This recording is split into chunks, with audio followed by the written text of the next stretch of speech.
at khow.com.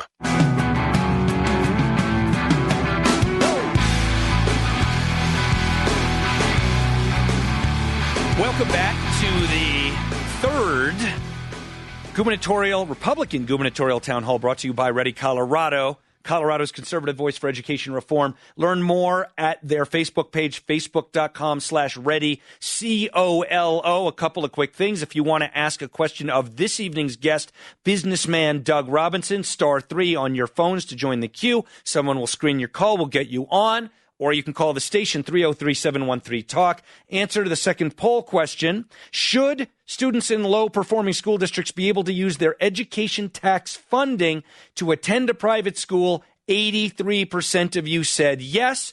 That is, of course, the right answer. So congratulations if you were in that 83%. You got the question right. And let's go to our KHOW lines here for a moment. Bring on a couple of these folks. We'll start with Greg in Centennial. Hey, Greg, you're on with Ross and with Doug Robinson. What's your question for Doug? Greg, go ahead. Hello, Greg. Earth to Greg. All right, we're going to put Greg back on hold, and maybe producer Angie can see if Greg is, in fact, still there. Let's go to line 2, Anthony in Denver. Hey, Anthony, what's your question for Doug Robinson? Hi, thanks for having me on. Hopefully I can phrase this well. I hear a lot about government contracts going out to different companies or fill in the blank for whatever project it may be. They put in a specific bid. They intentionally put in a lower bid than it would actually cost because they can file for an extension/continuation and just ask for more money. What are your thoughts on that? So that sounds like manipulating the system, and this is something that you see in business all the time, right? Somebody puts in a bid, even as a homeowner, right? I mean, you get a bid for construction, remodeling your basement, and then it raises over time, right? So it's about management, right? And it's not an issue that's unique to government or business or personal life. You have to manage people where you have a contract, and you have to insist that they live to the contract. And so I've got a lot of experience doing that. By the way, Doug Robinson's webpage, if you want to learn a little more about Doug, is dougforcolorado.com. You can drop line 2. Let me ask you about campaign finance limits, and I'm going to ask you a question that I asked the candidate that we spoke to a couple of weeks ago. In Colorado, we have campaign finance limits that were set by an amendment to the state constitution some years back. And after adjustments for inflation since then, in the race you're running in for governor, the maximum amount a Coloradan can give, a person can give to a campaign between the primary and general combined is $1,150. Now, you're a guy like a few others on both sides of this race who have been successful financially and can put some of your own money into your campaign.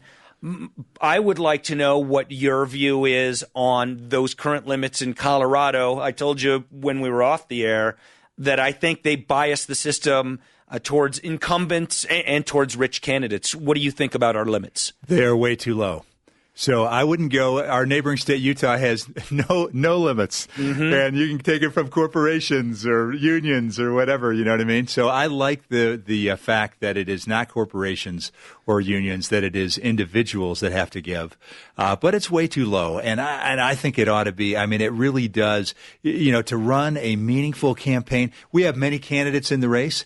Some of these guys are, you know, just not going to be able to raise the money to get up on air or do anything. I mean, we're talking a Denver Metro. It is an expensive marketplace. Sure. You've got to be able to raise millions of dollars. And to do it at $1,150 a pop is really hard. And so it should be raised. And I don't know what that limit is, but it may be 3,000 or 4,000, maybe closer to the federal limits. I absolutely think that's something that should be done. Let's try this again. We'll see if Greg in Centennial is with us this time. Greg, you have a question for Doug. Hey, Doug, I have a question for you about back to the school finance where the parents can contribute $2,000 for the school program. Yes. You had mentioned that the state would match $2,000 if the parents put in $2,000. I didn't say exactly that. They would match a portion of it. So in Arizona, they match. It's a graduated scale. And for some, they'll match up to a significant piece of it. But it's never a dollar-for-dollar match. Yeah. Oh, okay, but my point is that the state matches, those are my tax dollars. Where do I get to make that decision as to what is matched with my tax dollars? I paid for my school, my kids' education, my kids' college, and now I have to take my tax dollars to match somebody else's money? That doesn't make sense to me. All right, thank you, Greg, and just stay on hold here and listen to the answer. And I guess I like Greg's question. I wonder if the answer has anything to do with that match coming from the money that would already be going to education, so it's not an additional tax burden. What's the answer? That's my understanding, yeah. So already we're paying, 23% of our budget today towards K through 12. And so that money is there. It's coming out of our tax dollars. And frankly, I think it's money well spent, right? We need to educate our kids. This is a fundamental responsibility that we have. And so I don't see it as, Greg, an additional burden to you. It's a reallocation of funds. And we'd have to look at what were the right amounts and how would we match that. We only have about 10 minutes. Actually, we have about 8 minutes left. So I want to ask you some quick questions. We'll try to get some callers on. I want quick questions, quick answers if we can. This one deserves a long answer, but I'm going to ask you for a quick one. Healthcare in the state of Colorado. Governor Hickenlooper massively increased Medicaid in the state of Colorado. What's your view about Medicaid in the state of Colorado? And would you, if it were up to you, roll back the expansion at all? Yeah, it's really hard to take away things that you give to people, right? Yeah. So we've gone an additional 400,000. This is really the crisis in the state, is that this has gone from 15% of our budget now to over 25% and squeezing out other priorities like schools. So you have to figure out a way to provide compassionate care at a lower cost. Just one example. State of Rhode Island has a similar problem that we do, and that a lot of the people on Medicaid are poor older adults. The common thing to do is to put them into a nursing home. Average nursing home in Colorado is $6,000 to $7,000 a month. A lot of these adults would rather stay in their own home, and the cost of home care is half that, $3,000 a month. You start to look at examples of innovative solutions around other states, and you put in right now, Medicaid is just an income test. I think you got to have an asset test with that too. There are people that own their own homes that have significant resources that perhaps should not be on the Medicaid rolls. Do you think that it's important for Colorado to become a right-to-work state? I do, yeah. So that's something that is a challenge with a divided legislature. Indeed. I would hope to sign that sort of a bill, but we'd have to have some changes to who was sitting in the legislature. In a recent survey, Colorado was ranked 35th out of 50 states in terms of unfunded liability per capita due to public pension liabilities. Do you believe that PARA poses a threat to the financial stability of our state? If so, how big a threat, and what reforms, if any, would you try to put into that system? It's a huge threat, and I don't think we even know the extent of it. I've heard from $30 billion unfunded all the way up to $80 billion. I mean, that's, our annual budget is $28 billion right now, so it's a huge problem. I think I was actually encouraged that for the first time, it sounds like the PARA board is realizing we got to wake up and do something. So you start to look at, you can't change those people that have been in the system. They've been counting on their retirement, those that are close to retirement. You leave it pretty much the way it is for them. But I think you have to look at some options like expanding the age to retirement, looking at how much people contribute, even looking at whether you change from a defined benefit to a defined contribution plan. You do some of those things, I think you can address this issue. Let me try to bring a few more callers in the 5 minutes or so that we have left. Let's go to BJ. Hey, BJ, you're on with Ross and with gubernatorial candidate Doug Robinson. What's your question for Doug? My question is, the state of Colorado, if you have a doctor, you have to only go to certain marijuana doctors. Your family physician, depending upon the way the state's law is, he cannot recommend or write you a prescription for medical marijuana. You have to go to those doctors who can, but your family physician cannot. That needs to be changed. All right, thank you. I don't know if that's true. Do you know if that's true? I don't believe that's true. It may be true that particular practice won't prescribe that. So I think physicians can prescribe. All right. So this is an interesting question here. Frankie in Ray, what's your quick question for Doug Robinson?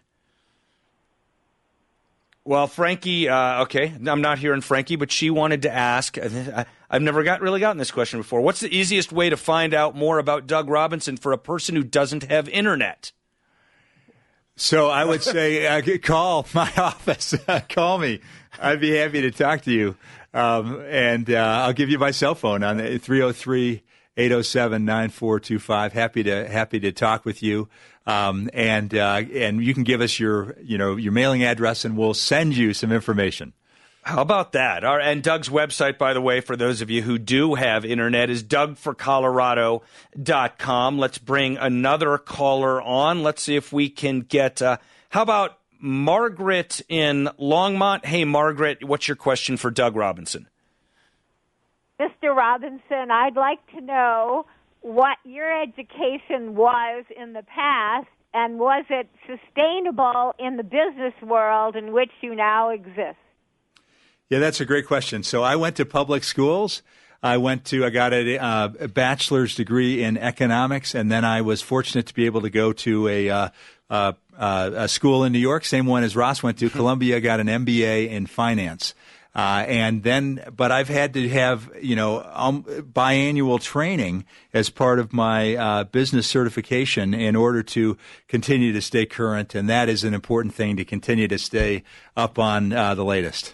I think we have time for maybe only one more question. We'll see. Let's try Albert in Hudson. Hey, Albert, what's your quick question for Doug Robinson?